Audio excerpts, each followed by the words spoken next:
Hi friends, IIT Indian institute of technology, ये नाम सुनते ही मन में उत्साह भर जाता है, लेकिन दूसरे ही क्षण वहां पहुंचने की डगर के लिए बहुत संघर्ष भी करना पड़ता है। हर साल हिंदुस्तान में लगभग 50 लाख युवा IIT में एडमिशन के लिए मेहनत करते हैं। कई तो क्लास 9 से ये तैयारी शुरू कर देते हैं। ऐसा क्या है IIT में? IIT आपको देता है हाई क्लास एजुकेशन, एक रेपुटेशन, अबंडेंस रिसोर्सेस और सबसे बड़ा उनका सॉलिड एलुमनाई बेस। ये सब IIT को बाकी सभी इंस्टीट्यूट से अलग बनाता है। क्या IIT में जाने की राह सिर्फ IIT JEE के बाद खत्म हो जाती है? नहीं, IIT में जाने के और भी रास्ते हैं, जैसे कि गेट या फिर IIT के MSc प्रोग्राम्स। उन सब की तैयारी कराने के लिए एक अलग तरह का इकोसिस्टम है। उन सब बातों को जानने के लिए आज हमारे पास हैं दिल्ली NCR के टॉप यूथ आइकन डॉक्टर आलोक जी शुक्ला, जो IIT एलुमनस हैं और इलेक्ट्रोमैग्नेटिक में PhD की डिग्री हासिल की है। डॉक्टर आलोक जी शुक्ला एक रेप्यूटेड साइंटिफिक कम्युनिटी को बिलोंग करते हैं, एक मोटिवेटर हैं, मेंटर हैं और दिल्ली में ही छात्रों को कोचिंग प्रोवाइड कर रहे हैं। आइए जानते हैं उनसे क्या वो रास्ते हैं जो आपको IIT में प्रवेश दिलाते हैं और भीड़ से अलग बनाते हैं। Thank you so much sir for coming. Thank you for so much for this session. Thank you Nagen ji Guru talks में बुलाने के लिए। और जब आपने पहली बार गुरु टॉक्स के बारे में बताया कि किस तरह से ये एक प्लेटफॉर्म टीचर्स को भी देगा अपने बारे में बताने के लिए और एक बहुत ही बड़ा डिफरेंशिएटिंग फैक्टर क्रिएट करेगा क्वालिटी एजुकेशन को लेके, तो मुझे बहुत ही अच्छा लगा। Thank you sir, thank you so much. और इस गुरु टॉक की वजह से हमें इतने अच्छे अच्छे गुरुओं से मिलने को मिल रहा है ना। हमें लगता था कि सिर्फ वही गुरु जो सिर्फ यूट्यूब में दिखते हैं वही गुरु हैं, लेकिन जिस तरह से हम आप लोगों तक पहुंचते तो मालूम चलता है कि गुरु तो एकदम अलग है। आपने उस टॉपिक्स पे PhD कर डाली जिन टॉपिक्स को हम लोग अपने स्कूल डेज में छोड़ देते थे, थर्मोडायनामिक्स, स्टैटिस्टिकल मैकेनिक्स और ये मैथमेटिकल फिजिक्स। मतलब ये टॉपिक तो हमें कभी लगता ही नहीं था कि हम कुछ कर पाएंगे। इसके बारे में कुछ बताइए, कैसे आपको इंस्पिरेशन आई? सो एक्चुअली जैसा आपने अभी बताया स्टूडेंट्स को कि JEE एक रास्ता है IIT पहुंचने का। तो लेकिन एक बार अगर आप सपोज आप JEE में सेलेक्ट नहीं होते हो और फिर आप साइंस में ग्रेजुएशन करने लगते हो या पोस्ट ग्रेजुएशन करने लगते हो, तो उसके बाद भी रास्ते हैं कि आप IIT पहुंच सकते हो। तो मैं MSc मैंने फिजिक्स में किया था। और उसके बाद मैंने जो एंट्रेंस एग्जाम है जिसके बारे में अभी हम डिटेल में बात भी करने वाले हैं, तो CSIR नेट है और गेट एग्जाम है, गेट फिजिक्स है, तो उसको क्वालिफाई करके मैंने फिर IIT दिल्ली से PhD ज्वाइन किया। वाओ। और मैं आपके बारे में पढ़ रहा था कि आप IIT एलुमनस तो हो ही हो, फिर आपने स्विट्जरलैंड की किसी बहुत बड़ी यूनिवर्सिटी से भी कोई अपना एजुकेशन कंटिन्यू किया, उसके बारे में कुछ बताइए। तो ये एक मतलब IIT के सिस्टम की बहुत अच्छी बात है, या जो भी रेप्यूटेड इंस्टीट्यूट है उनकी बहुत अच्छी बात है कि वहाँ पे आपको इस तरीके की अपॉर्चुनिटीज मिल पाती हैं।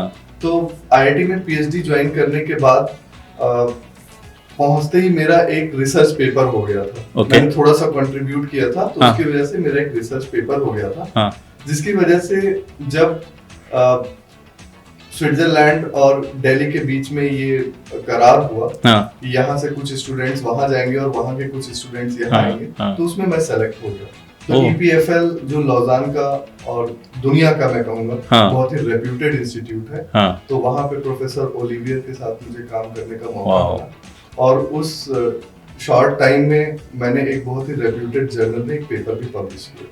वाह। जैसे बोलते हैं कि संग का रंग चढ़ता ही चढ़ता है। जब IIT में पहुंच जाते हो तो आप फिर उन्हीं लोगों के चारों तरफ होते हो, जैसे आप इन प्रोफेसर की बात कर रहे हो। तो ये सब जो जर्नी है, PhD करना और इस तरह की पढ़ाइयाँ करना, ये बहुत बोरिंग जर्नी है। तो किसने आपको मोटिवेट किया ये सब करने के लिए कि आप लगे रहो इन सब चीज़ों में? तो एक तो मुझे लगता है कि जैसे सभी लोग इस बारे में बात करते हैं कि आपका जो ओरिएंटेशन है, आपका इंटरेस्ट है, थोड़ा सा उसी डायरेक्शन में अपना करियर बनाना चाहिए। तो अगर आपको वो पढ़ने में मजा आ रहा है, वो चीजें डिस्कस करने में मजा आ रहा है और आपको लगता है कि आप लॉन्ग टर्म तक उसमें काम कर सकते हो, तो ये आपको उस फील्ड में एंटर करना चाहिए। बाकी जो कुछ अच्छे टीचर्स होते हैं जो कुछ स्कूल डेज में होते हैं, फिर यहाँ पे IIT में जो मेरे गाइड प्रोफेसर RP शर्मा, मेरे एक फ्रेंड हैं जो आईआईटी से बीटेक हैं, ओके, कृष्ण गोपाल सिंह, और मेरे सर हैं अतुल गौरव सर। वाह, तो ये सारा जो लोगों से जो साइंटिफिक डिस्कशंस होते हैं, हाँ, वो मुझे कभी बोरिंग नहीं लगे, बल्कि हमेशा वो और इंस्पायरिंग लगे, हाँ, और नई नई चीजें जो सीखने को मिलती हैं, हाँ। तो उससे काफी ज्यादा इंटरेस्ट मिला। ये सारे लोग आपकी जर्नी को थोड़ा आसान बनाते हैं। हाँ। कहीं पे बोर्डम आ रहा है, उन्होंने थोड़ा सा पुश किया, थोड़ा मोटिवेट किया। तो आई थिंक सब लोग सोचते होंगे कि ये जो मोटिवेटर होते हैं, जो गुरु होते हैं, सबकी लाइफ में होना ही चाहिए, क्योंकि एक अच्छा गुरु आपके रास्ता बड़ा आसान कर देता है। बट मैं फिर आपको लेके जाता हूँ स्विट्जरलैंड वाली स्टोरी में। तो इंडिया का एजुकेशन सिस्टम आपने देखा है ग्रेजुएशन लेवल में और फिर पोस्ट ग्रेजुएशन लेवल में, चाहे वो एमएससी आईटी से करना हो, और फिर स्विट्जरलैंड का आपने एजुकेशन सिस्टम देखा। ये ज़्यादा कॉम्पिटिटिव है कि वहाँ पे आपको कुछ आसान लगे रास्ते? वहाँ पे एक तो फेलोशिप बहुत ज्यादा है। हाँ। तो ये बात है, अच्छा। यहाँ इंडिया की फेलोशिप और वहाँ की फेलोशिप में बहुत ज्यादा फर्क है। अच्छा, और वहाँ पे टीचर जो है वो top of the society. Okay, तो जैसे जो मेरे सर हैं, उन्होंने मुझे खुद बताया हाँ, कि they are the highest paid person in Switzerland. वाह, तो टीचर की वैल्यू बहुत ज्यादा है। ओके, प्लस जो यूनिवर्सिटी कैंपस है आउटस्टैंडिंग है। हाँ, जो भी करंट रिसर्च हो रहा है, जैसे हाँ। आपने ऑर्गेनिक सोलर सेल्स के बारे में सुना होगा, उसकी खोज ही वहां पे हुई थी। ऐसी बहुत ही जो बिल्कुल कटिंग एज रिसर्च है, ओके, उसकी लैब्स हैं वहां पे, स्टूडेंट्स को बहुत फैसिलिटी है, फंडिंग बहुत अच्छी है, हाँ, और माहौल बहुत ही ओपन और बहुत ही ज्यादा खुला। खुला, तो आपको बहुत ज्यादा फ्रीडम देते हैं। हाँ, जैसे मैं आपको एक बहुत छोटी सी स्टोरी बताता हूँ, हाँ, कि जब उन्होंने मुझे पहली जो प्रॉब्लम दी थी, तो वो मैंने 2-3 दिन उस पे लगा के मेहनत करके मैंने सर को बोल दिया कि सर ये इस टाइम फ्रेम में पॉसिबल नहीं हो पाएगा। हाँ, तो उन्होंने इमीडिएटली मतलब ही कंसीडर्ड और उन्होंने प्रॉब्लम चेंज कर दिया, हाँ, जिस पे हम दोनों एग्री हो गए, हाँ, और फिर उस पे मैंने आगे बढ़ गया। तो इस तरीके से काफी अच्छा माहौल है वहाँ। तो जो फैसिलिटीज हैं हिंदुस्तान के, जैसे आईआईटी हैं, हाईली फंडेड हैं, तो वो क्या बराबर में नहीं आती? आप जो यूनिवर्सिटी की बात बराबर में नहीं आती, to be ओह, very अच्छा। frank। ओके, लेकिन इंडिया में टॉप में आती है। हाँ, इंडिया में तो इंडिया खैर, में हाँ, top इंडिया में तो टॉप में ही आती हैं। हम जब बात कर रहे थे शो के स्टार्टिंग में, हम कह रहे थे कि आईआईटी जेईई में जाने का सपना हर किसी का होता है। फिर हमने आपसे जब बात की थी अभी बैक स्टेज, तो आप बता रहे थे कि नहीं, और तरीके से भी जाया जा सकता है। उस पर थोड़ा सा लाइट डालिए कि ये बहुत ही अच्छा क्वेश्चन आपने पूछा है, और ये स्टूडेंट्स के लिए बहुत हेल्पफुल रहेगा। कि देखो, जो एक अच्छा इंस्टीट्यूट होता है, वहाँ पे आपको सिर्फ डिग्री नहीं मिलती है, हाँ, वहाँ पे आपको वो जो ग्रुप मिलता है, जो सर्कल मिलता है, जो प्रोफेसर्स का सर्कल मिलता है, जो वहाँ कॉन्फ्रेंसेस होती हैं, जो आप वहाँ से कहीं जाते हो, वो सारी चीजें आपकी लाइफ में काउंट करती है। तो कहीं ना कहीं वो आपकी क्वालिटी ऑफ लाइफ बढ़ाती है। हाँ, तो अगर बाय चांस आप जेईई के थ्रू आईआईटी नहीं पहुंच पाए और आप ग्रेजुएट हो, फॉर एग्जांपल आप फिजिक्स में ग्रेजुएट हो, या केमिस्ट्री में ग्रेजुएट हो, या मैथमेटिक्स में ग्रेजुएट हो, तो आईआईटी जैम करके एग्जाम होता है हर साल। अभी जस्ट फिनिश हुआ है इस बार वाला, 2023 वाला। तो कितनी सीटें होती हैं, कितने लोग पार्टिसिपेट करते हैं? तो ऑलमोस्ट लगभग अगर सारे सब्जेक्ट्स को मिला के देखें तो आई थिंक 50,000 टाइप के स्टूडेंट्स पार्टिसिपेट करते हैं। और जो सीटें हैं वो आप जितनी आईआईटीज हैं, 22-23 आईआईटी हैं, हाँ, तो हर जगह की मिला ले तो अगर आपकी 150 तक रैंक आ जाती है, तो आपको इन टॉप आईआईटीज में एडमिशन मिल जाएगा। ओके। और अभी जो नई आईआईटीज आ गई हैं, वहाँ पे भी एमएससी का कोर्स है, तो आप वहाँ भी एडमिशन ले सकते हो।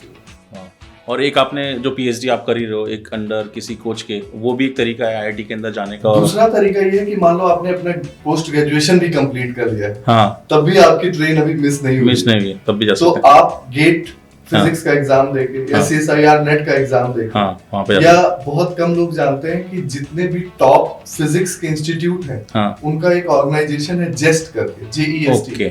ओके। तो वो अपना अलग से एग्जाम कंडक्ट कराता है।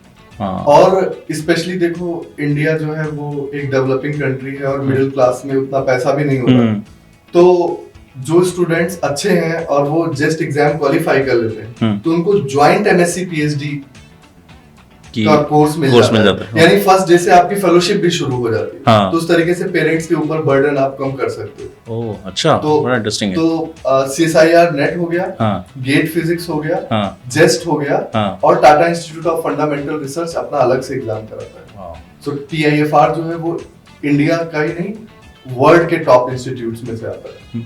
जैसे मैं कॉर्पोरेट लाइफ में था तो मेरे को मालूम है कि कई एमएससी आईआईटी से करे हुए और गेट के पास करे हुए लोग बड़ी बड़ी कॉर्पोरेट में काम करते हैं और अच्छी सैलरी पा रहे हैं। तो इसका मतलब ऐसा नहीं है कि एमएससी कर रहे हो तो आप सिर्फ प्रोफेसर ही बनोगे, हालांकि प्रोफेसर भी हाईली पेड है आज की तारीख में यहाँ के पास, हाईली पेड। और लेकिन अब आपने ये बहुत अच्छा क्वेश्चन पूछ लिया, ये बहुत ज्यादा स्टूडेंट्स ये क्वेश्चन पूछते हैं कि सपोज आप प्योर साइंसेज में आप आ गए थे, बट अब आपका मन है कि आप कॉर्पोरेट में ही चाहे रिसर्च विंग में काम करना चाहो, बट आप कॉर्पोरेट्स के साथ काम करना चाहते, तो आप आईआईटी से एमटेक करके, मेरे बहुत सारे स्टूडेंट्स हैं जो एमटेक करके अच्छी रेप्यूटेड कंपनीज में, एमएनसीज में जॉब कर रहे हैं, काफी अच्छे पैकेज के साथ जॉब कर रहे हैं, तो वो भी एक तरीका है। तो एमएनसी सिर्फ बीटेक नहीं उठा रही है आईआईटी जेईई के, वो एमटेक वाले भी उठा रही हैं और जो बाकी कोर्सेज हैं उसके भी लोग उठा रहे हैं। और पीएचडी करने के बाद तो रिसर्च करके आपको अलग अलग यूनिवर्सिटी में जाने को मिलता ही है, फिर रिसर्च पेपर आप बनाते हो, फिर आप थीसिस लिखते हो। और पीएचडी करके जो कंपनीज ऐसी हैं जिनका रिसर्च से लेना देना है, आज की तारीख में तो सबको अपने आप रीइन्वेंट करना होगा, एब्सोल्युटली, तो उनके रिसर्च विंग में आप पीएचडी करके आप जॉब कर सकते हो। Very nice. तो ये जो अभी आजकल जैसे एक मेरे मन में सवाल आया है कि जैसे स्टार्टअप पॉइंट ऑफ व्यू से आईआईटी में बहुत सारे जो स्टूडेंट्स हैं वो स्टार्टअप के लिए जाते हैं अपने अपने कोर्स करके, तो अधिकतर बीटेक वाले जाते हैं, तो क्या ये एमटेक वाले और ऐसे लोग भी होते हैं या उनको भी स्टार्टअप पसंद करते हैं? तो एक्चुअली पीएचडी ज्वाइन करने से पहले ही मैंने आईआईटी में एक स्टार्टअप के साथ काम किया था। ओह अच्छा। तो वो मेरे फ्रेंड्स जो सारे वो बीटेक्स थे, तो वहां पे मैंने देखा कि एक्चुअली बहुत सारे पीएचडीज भी हैं, बहुत सारे एमटेक्स भी हैं और बहुत सारे बीटेक्स भी हैं। तो वो स्टार्टअप का अलग से डिपार्टमेंट भी है जो उनको हेल्प करता है, तो उनको फंडिंग में भी हेल्प करता है, गवर्नमेंट से भी फंडिंग दिलाता है, कॉर्पोरेट से भी फंडिंग दिलाता है। तो उस तरीके का एक बहुत ही ज्यादा अच्छा एटमॉस्फेयर है जहाँ पे अगर आप स्टार्टअप भी करना चाहते हो तो भी आप जाके वहाँ पे कर सकते हो। Very nice. तो आईआईटी में जाने का सपना सिर्फ आईआईटी जेईई में खत्म नहीं हो रहा, उसके बाद भी बहुत सारे एवेन्यूज हैं, और जैसा डॉक्टर आलोक सर बता रहे हैं उसके बाद जॉब अपॉर्चुनिटीज भी अमेजिंग हैं और सैलरी पैकेजेस भी बहुत हाई हैं। सर इसकी तैयारी के लिए मेहनत क्या उतनी लगती है जितनी आईआईटी की तैयारी कर रहे हैं 4-4 साल 9th क्लास से? अब अपने देश में कहीं भी कोई एक भी अपॉर्चुनिटी है तो ऑब्वियसली लोग तो ढेर सारे होते हैं, और फिर से आईआईटी का एग्जाम है तो आईआईटी ही पेपर बनाता है, स्टैंडर्ड वही है, स्टैंडर्ड वैसा ही है। और इसमें बल्कि अगर मैं कोर्स वाइज देखूं तो बिकॉज मैंने जेईई के बच्चों को भी काफी गाइड किया है, तो कोर्स इसका एडवांस है बिकॉज ग्रेजुएशन लेवल का है, आईआईटी जैम के पोस्ट ग्रेजुएशन लेवल का है, आपके जेस्ट के लिए, गेट के लिए, जेस्ट के लिए, टीएफआर के लिए, एसएसआईआर के लिए।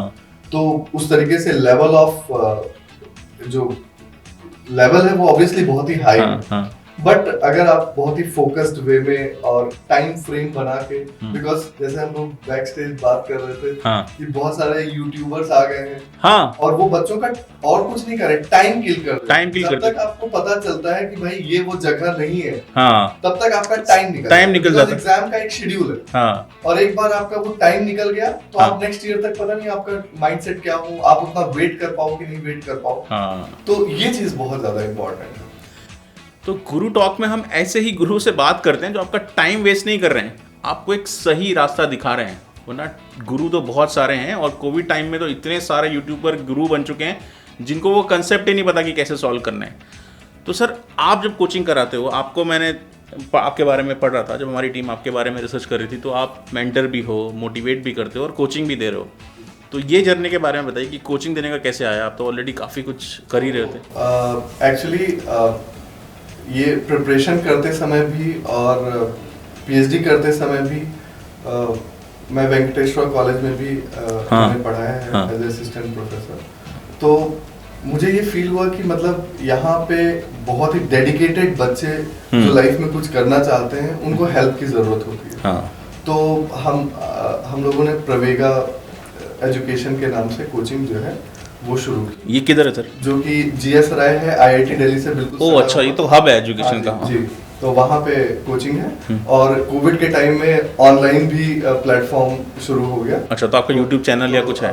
ऑनलाइन जूम पे हम लोग पढ़ाते हैं क्योंकि उसमें 1-to-1 स्टूडेंट्स के साथ डिस्कशन हो जाता है। जी, तो जैसे आपसे बात भी हो रही थी इस बारे में कि जितना ज्यादा कम्युनिकेट आप स्टूडेंट्स के साथ करते हो, जितना ज्यादा उनकी प्रॉब्लम्स को सॉल्व करते हो, तो टीचिंग तो वैसे भी बाई डायरेक्शनल है ना, ये यूट्यूब की तरह वन डायरेक्शनल हो नहीं सकता कि आपने पढ़ाया और सिर्फ आप कमेंट में पूछ लोगे तो वो फिर एज ए बुक हो जाता है। जैसे सबके पास अच्छी किताबें हैं, हाँ। वैसे अच्छा वीडियो हो सकता है, हाँ। लेकिन जो टीचर का काम है वो मोर देन दैट है। हाँ। आपको कई बार इमोशनल लेवल पे भी कहीं उनको सपोर्ट करना पड़ता है, उनका कोई इशू होता है, हाँ। कोई फैमिली मैटर होता है, कुछ पर्सनल लाइफ में मैटर होता है, वहां पे भी आपको थोड़ा सा गाइड करना होता है। उनकी पढ़ाई कंसिस्टेंट चल रही है, उनके टेस्ट कैसे जा रहे हैं, क्योंकि वो ही आगे जो है उनको सक्सेस दिलाता है। सही बात है। तो उस तरीके से काफी पहले से उनको गाइड करना होता है। तो हम लोगों ने इस बात का ध्यान रखा है कि जैसे वेबसाइट पे हमने सारे मटेरियल्स डाल रखे हैं कि जो बच्चों को अगर वो अपने आप से मैनेज कर सकते हैं, या अभी कहीं किसी दूर दराज इलाके में बैठे हुए हैं, फैमिली में उतना पैसा नहीं है, तो वो हमारा मटेरियल अपने आप डाउनलोड करके पढ़ सकते हैं। वो मैंने देखा आपका यूट्यूब चैनल बिल्कुल फ्री है, और इतना अच्छा कंटेंट आपने बिल्कुल फ्री दे के रखा हुआ है। तो सर का यूट्यूब चैनल का लिंक इसके डिस्क्रिप्शन में आप देख लीजिएगा, वो बिल्कुल फ्री है। तो अगर आप इन एग्जाम की तैयारी कर रहे हैं तो सारा कंटेंट आप पढ़ सकते हैं। मेरे ख्याल से उसको पढ़ के ही आपको पूरा का पूरा नॉलेज समझ में आएगा। अभी हम लोग ना बात कर रहे थे सर कि एक बच्चा, मतलब हर एक इंडिविजुअल अलग है क्लास में।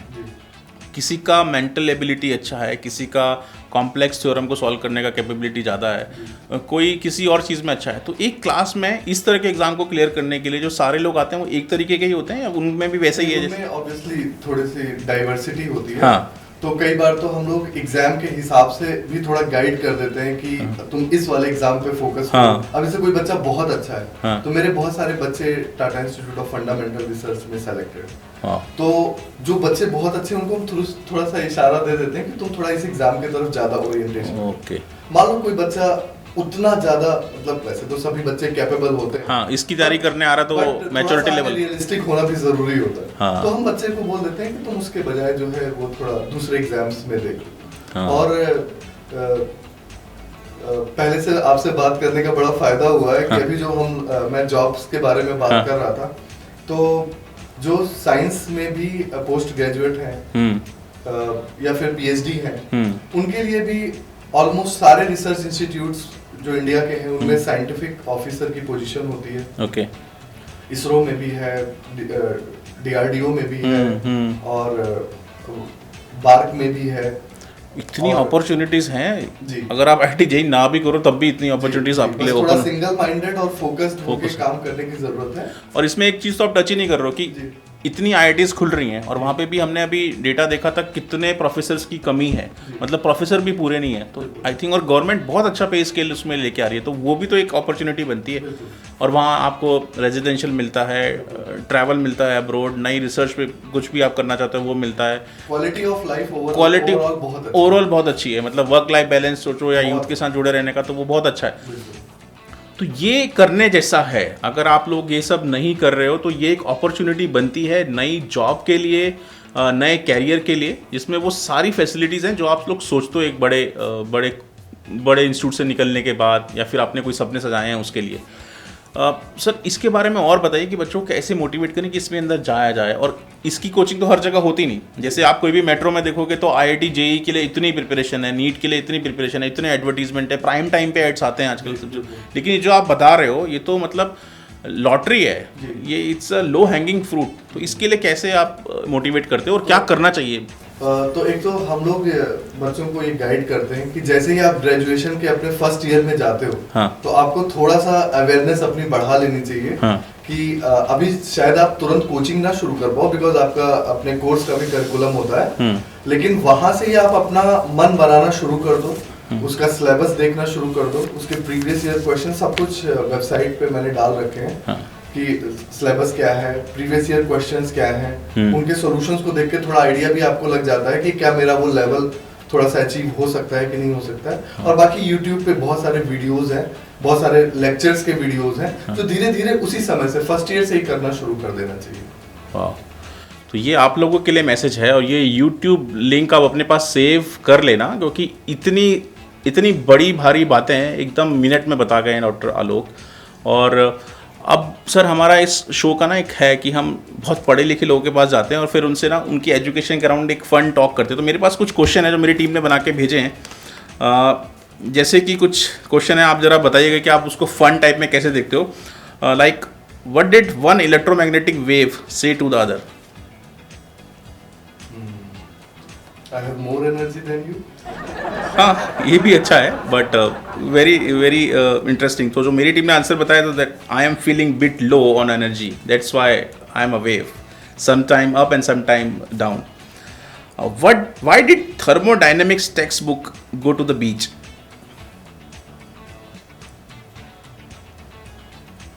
Okay, so the answer is to try the state of maximum relaxation. ये हाई लेवल के फन टॉक्स हैं. और एक अगला तो बहुत इंटरेस्टिंग है. What did the electromagnet say when it broke up its partner? अब answer I just don't feel an attraction anymore. The second last, why do physicists prefer cats to dogs? ऐसा कुछ है क्या? आप लोग भी रखते हो क्या? Cats को prefer करते हो क्या? So they are saying that because they have a better understanding for Schrödinger equation. Schrödinger equation. Schrödinger's cat, quantum mechanics. क्या है ये? Cats और dogs का क्या है इसमें? कुछ probability के फंडे हैं वो. हाँ. और एक बड़ा इंटरेस्टिंग है. Why was the math book sad? क्यों दुखी है एक मैथ की किताब? हाँ, yes, because they have a lot of problems. Good. Sir, आपने जैसे मैं देख रहा हूँ कि बहुत सारे जो टीचर हैं उन्होंने अपने YouTube चैनल खोले हैं, नई कोचिंग सेंटर खोली है, नई किताब है, तो आप क्या इनिशिएटिव ले रहे हो आने वाले साल के लिए? कुछ जो एडवांस टॉपिक्स हैं, हाँ. उनके लिए जैसे क्वांटम मैकेनिक्स है, हाँ. तो हमारे यहाँ अतुल सर हैं जो सीनियर हैं, वो फाउंडर हैं हम दोनों, और वो क्वांटम मैकेनिक्स की एक किताब लिख रहे हैं, तो जो कि काफ़ी ग्राउंड लेवल से लेके और काफ़ी एडवांस लेवल तक वो जो गैप्स रह गए हैं, हाँ. उनको कंप्लीट करने की कोशिश करेगी. Okay. और उसकी लैंग्वेज वगैरह काफ़ी सिंपल रखेंगे ताकि जो एक कॉमन स्टूडेंट है इंडिया का, वो उसको समझ पाए. तो अभी कहाँ है ये किताब? पब्लिकेशन में जाने वाली है? ये कंटेंट लेवल पे अभी है. ओके, तो कब तक एक्सपेक्ट करें? बस within 2 months. Within 2 months, like mid of May के आसपास तक आप कर सकते हैं. हाँ, तो इस बुक का आप वेट कीजिएगा. जैसे ही ये आएगी बुक तो हम इसको डिस्क्रिप्शन को अपडेट करेंगे और बुक के बारे में भी आपको बताएंगे. और आपसे अगर किसी को जुड़ना हो तो वो कैसे जुड़ सकता है? हमारी वेबसाइट है pravega.com. ओके. और उस पे सारे फोन नंबर्स वगैरह हैं, लिंक्स हैं. हाँ. और हमारा प्रवेगा एजुकेशन का यूट्यूब चैनल है. हाँ. और इंस्टाग्राम पेज भी है, तो किसी के थ्रू भी आप जुड़ कर सकते हैं. तो सर, जिया सराय में अभी लाइव ऑफलाइन कोचिंग दे रहे हैं. वहाँ जाके अगर आपको क्लास लेनी है तो जिया सराय हर कोई जानता है, दिल्ली में एक बहुत बड़ा हब है एजुकेशन का, जहाँ पे IIT JEE और IIT JAM की तैयारी कराते हैं. और ऐसे गुरु आपको वहाँ घूमते हुए मिल जाएंगे. आप इनके साथ बैठ सकते हैं, डिस्कशन कर सकते हैं. और सर, आपके बारे में मालूम चला था कि आप बड़े ओपन हो, कोई आपसे पढ़ता भी नहीं और आपसे डिस्कशन करता है तो आप उसको भी देने के लिए कुछ मतलब झिझकते नहीं हो कुछ भी. राइट. अभी कुछ 1500-2000 बच्चे वहाँ पढ़ रहे हैं और आने वाले टाइम पे संख्या बढ़ सकती है. तो आपको अगर ये पढ़ाई करनी है तो सर के साथ पढ़ सकते हो. सर की किताब आने वाली है. बट सर, जैसे ये चैनल लाखों लोग देख रहे हैं हिंदुस्तान में, और कई लोग अलग अलग यूनिवर्सिटीज़ में MSc कर रहे हैं, स्टेट यूनिवर्सिटीज़ में, तो उनके लिए अगर उन्होंने एग्ज़ाम देना और वो जिया सराय नहीं आ सकते, तो हम कोई टेस्ट सीरीज़ ऐसी है जो वो पढ़ें. तो आप तो हर साल अपनी टेस्ट सीरीज़ बनाते हो पूरा रिसर्च करके, तो वो टेस्ट सीरीज़ अगर लार्जर ऑडियंस के लिए देना चाहो तो कहाँ मिल सकती है? बिल्कुल, जैसा आपके साथ भी बातचीत चल रही है, तो हमारे वेबसाइट पे टेस्ट पोर्टल है. करेक्ट. और वहाँ पे जाके बच्चे टेस्ट दे सकते हैं. हर टॉपिक के आपको टेस्ट मिलेंगे और वो भी सब फ्री ऑफ कॉस्ट है. वाह. और अगर आपको टेस्ट सीरीज और खरीदती है तो हम आकलन ऐप के ऊपर भी जो टेस्ट सीरीज सेक्शन है वहाँ पे वो अवेलेबल करा सकते हैं. वही सर, अफोर्डेबल कॉस्ट, मतलब वो क्योंकि लार्जर ऑडियंस तक जाए और वो इसको यूज़ कर सकें. एक बड़ा इंटरेस्टिंग हम लोग करते हैं आकलन ऐप में कि अगर आपने अपनी एजुकेशन को क्वान्टिफाई करना है कि मंडे से सैटरडे तक क्या पढ़ा और उसको संडे के दिन रिव्यू करना है, तो हम एक लाइव कॉन्टेस्ट करते हैं. तो वो एक आपका लाइव कॉन्टेस्ट रख सकते हैं क्या? संडे को सुबह किसी टाइम पे आप बताइए किस वक्त रखें, 9 बजे 10 बजे टाइम डिसाइड करके. ठीक है. तो 9-10 बजे के आसपास मेरा है, लेकिन जैसा भी आएगा तो हम उसकी इन्फॉर्मेशन भी दे देंगे. अगर आप IIT JAM की तैयारी कर रहे हो या फिर आप गेट की तैयारी कर रहे हो तो सर का जो पेपर है वो लाइव आपके पास आएगा और वो आपको इंडिया के सारे बच्चों के साथ सॉल्व करना है. अगर आपने वो सॉल्व किया, you will get to know about your rank, कि मेरा रैंक क्या आ रहा है. राइट. और उससे अपने आप को आप इंट्रोस्पेक्ट कर सकते हो कि मैं कहाँ गलत हूँ, कहाँ अच्छा हूँ, कहाँ किस वक्त अच्छा कर रहा हूँ. सर अभी हमारा एपिसोड में एक सेक्शन ये भी होता है कि हम हर गुरु से पूछते हैं कि जो भी आपकी एक्सपर्टीज़ है या फिर जो भी आपका डोमेन है उसकी ट्रिक्स क्या हैं उसको क्रैक करने की, जो आपका स्टूडेंट नहीं भी है, मतलब आपका अपनी क्लास में तो बताते ही होंगे। तो ये जो एग्ज़ाम हमने बात की, इनको क्रैक करने की क्या ट्रिक है जो सबके पास होनी चाहिए, उसके बिना एग्ज़ाम क्रैक ही नहीं होगा? तो ट्रिक्स जो है वो बहुत एक्साइटिंग नहीं है, हाँ, थोड़ी बोरिंग है, हाँ, हाँ, बट वो वर्क करती हैं। ओके।